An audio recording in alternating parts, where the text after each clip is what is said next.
हाय, नमस्कार. मी सुनीता. तुमचं सगळ्यांचं आपल्या पुन्हा एका नवीन व्हिडिओमध्ये अगदी मनापासून स्वागत करते. सर्वांना श्री स्वामी समर्थ.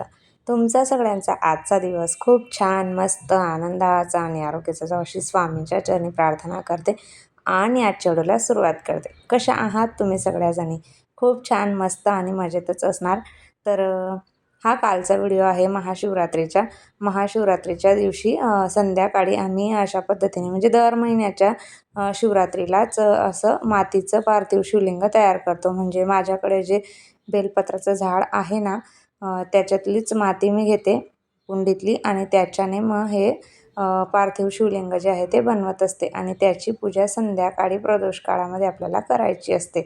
तर त्यासाठी आधीच आपल्याला पिंड वगैरे बनवून ठेवावी लागते. नाहीतर मग ऐन वेळेला केली तर थोडी आपली घाईही होते किंवा ओलीही असते पिंड. संध्याकाळपर्यंत व्यवस्थित छान मूर्ती होऊन जाते. त्यामुळे दुपारच्या वेळेला अशा पद्धतीने महादेवाची पिंड त्याच्यामध्ये थोडंसं तूप आणि थोडं मध घालून पिंड बनवलेली आहे. पिंड ठेवताना खाली बेलपत्र ठेवलेलं आहे पिंडीच्या खाली आणि त्यानंतर मग संध्याकाळी प्रदोष काळामध्ये आपल्याला ही पूजा करायची असते. आणि इथं सगळं साहित्य ज्यावेळेस पूजेला बसायच्या आधी आणून ठेवलेलं आहे. 2 तुपाचे दिवे घेतलेले आहेत आणि गणपती बाप्पाचं सुरुवातीला पूजा करावी लागते. त्यामुळे गणपती बाप्पांची मूर्ती घेतलेली आहे आणि सगळं काही साहित्य एका ठिकाणी आणून ठेवलेलं आहे.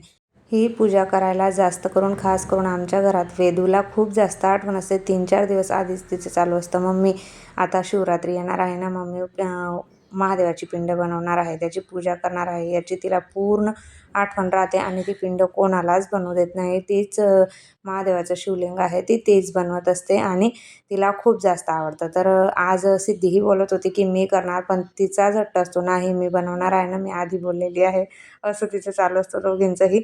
आणि मग इथे त्यांनी पूजा चालू केली होती. आज दोघी बहिणींनी इथे मिळून संध्याकाळची पूजा केलेली होती. सगळं साहित्य वेळेवरती त्यांनीच इथं आणून वगैरे ठेवलेलं होतं व्यवस्थित. आपलं प्रदीप मिश्रांचं शिवमहापुराण लागतंच, त्याच्यामध्ये सांगितलेलंच आहे, टी व्हीवरती लागतं तर, की काय साहित्य घ्यायचं काय नाही याची यादी जी आहे त्याचं एखादं स्क्रीनशॉट काढून आपल्या मोबाईलमध्ये ठेवलं तर ऐन वेळेला आपलीही घाई गडबड होत नाही किंवा कोणाला विचारायचीही आपल्याला गरज पडत नाही. पटकन एक फोटो बघितला की काय काय साहित्य लागणार आहे काय नाही ते काढून ठेवायचं आणि सगळं साहित्य आणून मग पूजेला संध्याकाळच्या वेळेस बसायचं. म्हणजे ज्यावेळेस आपण पूजा करतो त्यावेळेस बरंचसं काय काय सामान आपलं राहून जातं आणि ते आणण्यासाठी आपल्याला उठायची गरज पडत नाही. मग एका ठिकाणी जर सगळं साहित्य आणून ठेवलेलं असलं तर. मी मागच्या वेळेसही तुमच्यासोबत शेअर केलेलं होतं की श्रावण महिन्यातली जी शिवरात्री येते ना, त्यावेळेसही अशा पद्धतीने शिवलिंग बनवून त्याची पूजा केलेली होती. तर तीसुद्धा मी तुमच्यासोबत शेअर केलेली आहे आणि कालच्या व्हिडिओमध्येही मी पोस्टमध्ये टाकलेला होता शॉर्ट व्हिडिओ. आपल्या जो शिवरात्रीच्या दिवशी आपल्याला संध्याकाळी प्रदोष काळामध्ये जशी पूजा करायची असते ना, त्याचा व्हिडिओ मी पोस्टमध्ये तुम्हाला टाकलेला होता की कशी पूजा त्यावेळेस केलेली होती. जर तुम्ही बघितला नसेल तर बघून घ्या. आणि शिवलीला अमृत ग्रंथाचं पारायण केलेलं शिवरात्रीच्या दिवशी खूप जास्त चांगलं असतं, पण माझं काही झालं नाही ताईंनो यावर्षी पारायण.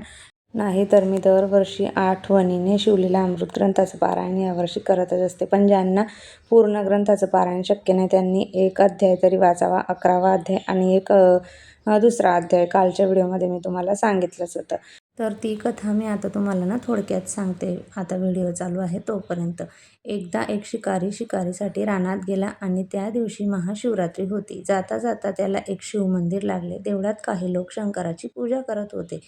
काही ओम नमः शिवाय असा जप करीत होते. ते पाहून तो हसला. त्यांची चेष्टा करून तो शिव शिव असे म्हणू लागला. त्यामुळे त्याच्याकडून नकळतच शिवाचे नामस्मरण घडू लागले. तो रानामध्ये आला. एका तळ्याच्या काठी असलेल्या बेलाच्या झाडाच्या वरती तो जाऊन बसला शिकारीसाठी आणि त्याच्या डोळ्यासमोर पाण्याचे झुमके येऊ लागले आणि त्यानंतर तो त्याला नीट समोरचं दिसावं म्हणून ती पाने तोडून खाली टाकू लागला आणि योगायोगाने झाडाच्या खाली शिवपिंड होती आणि त्यावर ते बेलाच्या पानांचा अभिषेक सुरू झाला.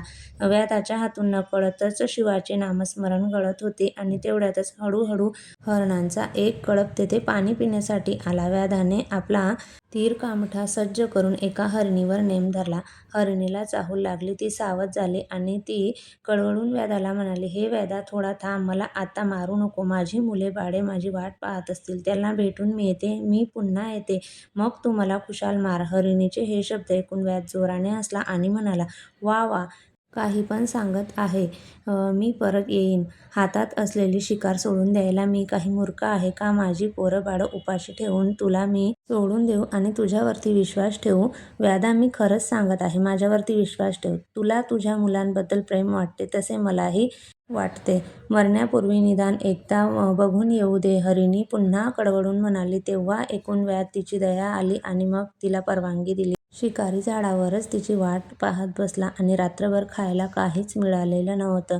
त्यामुळे उपवास घडला होता. वेळ जायला काहीतरी उद्योग हवा म्हणून तो बेलाची पाने तोडून खाली टाकत होता. ती शिवलिंगावर पडत होती. दुसऱ्या दिवशी ती हरिणी आपल्या परिवारासह तेथे परत आली आणि ते पाहून व्याधाला आश्चर्य वाटले की रात्रभर घडलेल्या उपवासाचे त्याचं मन विचार करू लागले की त्यामुळे हरिणीच्या प्रामाणिकपणाचे त्याला कौतुक वाटू लागले. त्याच्या मनामध्ये चांगल्या भावना निर्माण होऊ लागल्या. प्रकाश आल्यानंतर अंधार जसा नाहीसा होतो त्याप्रमाणे शुद्ध चांगल्या भावनांच्या निर्मितीमुळे तिची हत्या करण्याचा विचार नाहीसा झाला.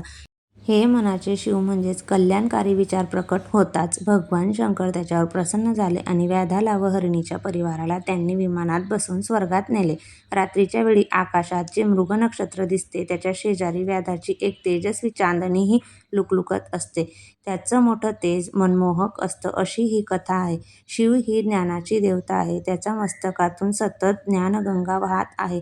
कैलासाच्या उत्तुंग क्षीरसागरावरती बसलेला भगवान शंकर आपल्याला समजावतात की शिव म्हणजेच कल्याण प्राप्ती करण्यासाठी जीवनाच्या निश्चित उंचीपर्यंत पोहोचलेच पाहिजे. कल्याणाचा मार्ग काटेरी अवघड असतो. श्रेयाच्या मार्गावरून जाताना अनेक ठिकाणी चढ उतार लागतात. कठीण साधनेशिवाय शिवत्व प्राप्त होत नाही. जीवनाच्या रोजच्या सामान्य गोष्टींपासून वर गेल्याशिवाय शिवत्वाची चमक प्राप्त होत नाही. समुद्रमंथनातून रत्ने निघाली ती सर्वांनी घेतली. अमृत सर्वजण प्यायले, परंतु विष निघताना सर्व पळाले. त्यातून सृष्टीच्या कल्याणासाठी हे विष भगवान शंकरांनी पिऊन टाकले. अमृत पितो तो देव, विष पान करतो तो महादेव. म्हणूनच भगवान शंकराला नीळकंठ म्हणतात. भगवान शंकरावर होत असलेला अभिषेक व त्यातून टिपकणारे थेंब थेंब पाणी हे सातत्य सुचविते. तर म्हणून ताईंनो, कळत न कळतही महाशिवरात्रीच्या दिवशी म्हणा किंवा रोजच्या जीवनातही कळत न कळत भगवंताचं नामस्मरण आपल्याकडून जे होतं ते भगवंतापर्यंत नक्कीच पोहोचतं. आणि अशा पद्धतीने साधी सोपी आम्ही ही महाशिवरात्रीच्या दिवशी पार्थिव शिवलिंगाची पूजन जे आहे ते इथे करून घेतलेलं होतं. पार्थिव शिवलिंगाचं विसर्जन आपल्याला लगेच करायचं असतं. पूर्ण अभिषेक वगैरे झाल्यानंतर आम्ही 108 मंत्राचा जप करून घेतला आणि त्यानंतर मग लगेच आम्ही विसर्जन करून घेतलं. घरच्या घरी एखाद्या टोपमध्ये किंवा कुठल्याही भांड्यामध्ये आपण हे पिंड जे आहे ते विसर्जन करून घ्यायचं. तर चला ताईंनो, कसा वाटला व्हिडिओ ते कमेंट करून नक्की सांगा. नेहमीप्रमाणे तुम्हाला व्हिडिओ आवडला असेल तर व्हिडिओला लाईक करा, शेअर करा. पहिल्यांदा बघत असाल तर सबस्क्राईब करा. भेटूया पुन्हा नवीन व्हिडिओसोबत.